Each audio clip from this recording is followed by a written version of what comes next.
1999 मध्ये शिवसेना प्रमुख हे पद नव्हतं, मग हे निवडणूक आयोगाला 2023 मध्ये कसं काय लक्षात आलं? हा प्रश्न आहे उद्धव ठाकरे गटाचे वकील कपिल सिब्बल यांचा.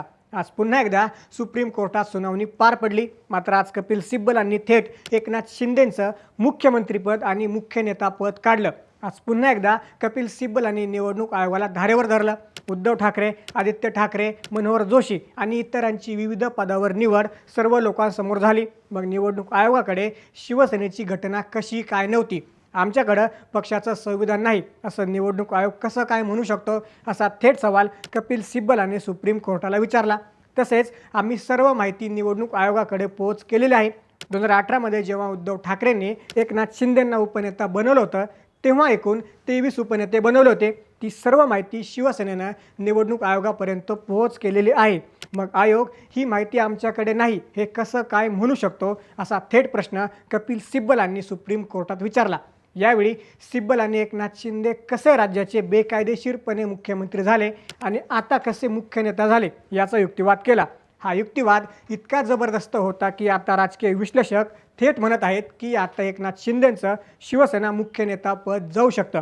नक्की काय युक्तिवाद केला कपिल सिब्बलांनी? एकनाथ शिंदेंचं मुख्य नेता पद कसं धोक्यात आलंय? काय घडलं आजच्या युक्तिवादात? जाणून घेऊया या व्हिडिओच्या माध्यमातून. नमस्कार, मी महेश नाकाडे आणि तुम्ही पाहताय थोडक्यात. शिवसेना पक्षात फूट आणि निवडणूक चिन्हाबाबत सर्वोच्च न्यायालयात सध्या सुनावणी सुरू आहे.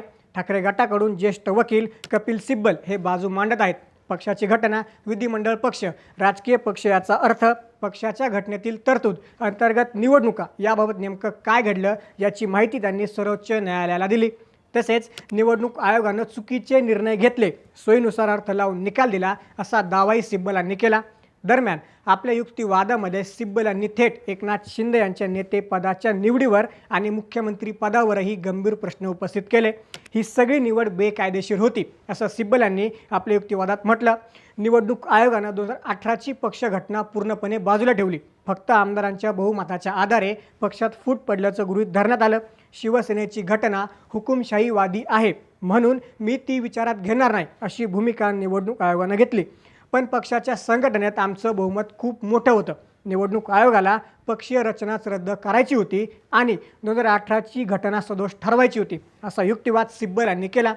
30 जून रोजी जेव्हा एकनाथ शिंदे मुख्यमंत्री झाले, त्यानंतर आमच्यासोबत असलेले लोकही हळूहळू सोडून गेले. ही गळती आजही सुरूच आहे.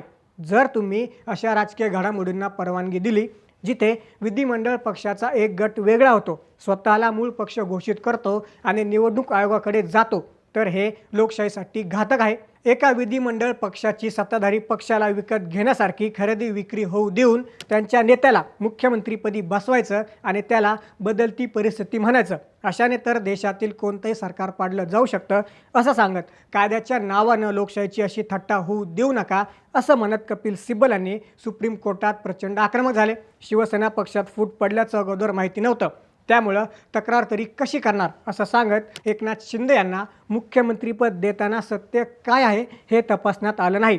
शिंदे यांना फक्त आमदारांच्या संख्याबळावर मुख्यमंत्रीपद देण्यात आलं असा मोठा युक्तिवाद सिब्बल यांनी केला. कोणत्याही संघटनेच्या माहितीची शहानिशा न करता शिंदे यांना मुख्यमंत्री करण्यात आलं.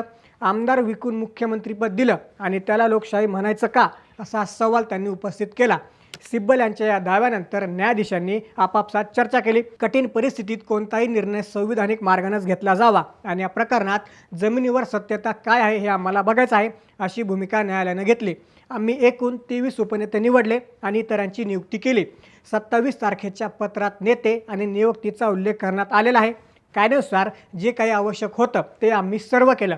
नवीनतम पक्षाची घटना आमच्याकडे नाही असं म्हणणं निवडणूक आयोगासाठी सोयीचं आहे. आयोग म्हणतो की सर्व उपनेते नामनिर्देशित केले जातात, पण प्रत्यक्षात ते निवडून येतात. निवडणूक आयोग कागदपत्रांकडे पाहतही नाही असा टोला सिब्बल यांनी लगावला. आम्ही आमचे कर्तव्य पार पाडताना निवडणूक आयोगाला पत्र लिहून पक्षाच्या पदाधिकाऱ्यांची नावे दिली होती. त्यांना बदल झाल्याचं माहीत होतं म्हणून त्यांनी आम्हाला त्याबाबत माहिती देण्यास सांगितलं. ते म्हणतात की 2018च्या पक्ष घटनेची त्यांना माहिती नाही. मात्र आम्ही दिलेल्या पत्रव्यवहारात शिवसेना पक्षप्रमुख असा स्पष्ट उल्लेख होता असा दावाही कपिल सिब्बल यांनी केला. त्यामुळं आता सिब्बल यांच्या या जोरदार युक्तिवादानंतर न्यायालय काय भूमिका घेणार आणि एकनाथ शिंदे यांच्या अडचणी वाढणार का हे पाहणं महत्त्वाचं ठरणार आहे. आता कपिल सिब्बल यांच्या युक्तिवादामुळं एकनाथ शिंदे यांच्याकडे असलेलं शिवसेना मुख्य नेता हे पद जाऊ शकतं, असं राजकीय विश्लेषक सांगत आहेत. या सर्व युक्तिवादाबद्दल तुम्हाला काय वाटतं? यामुळं एकनाथ शिंदेंचं मुख्य नेता पद अडचणीत आलं आहे का? आम्हाला कमेंट्समध्ये नक्की सांगा. जसं राजकीय घडामोडींसाठी थोडक्यातलं नक्की सबस्क्राईब करा.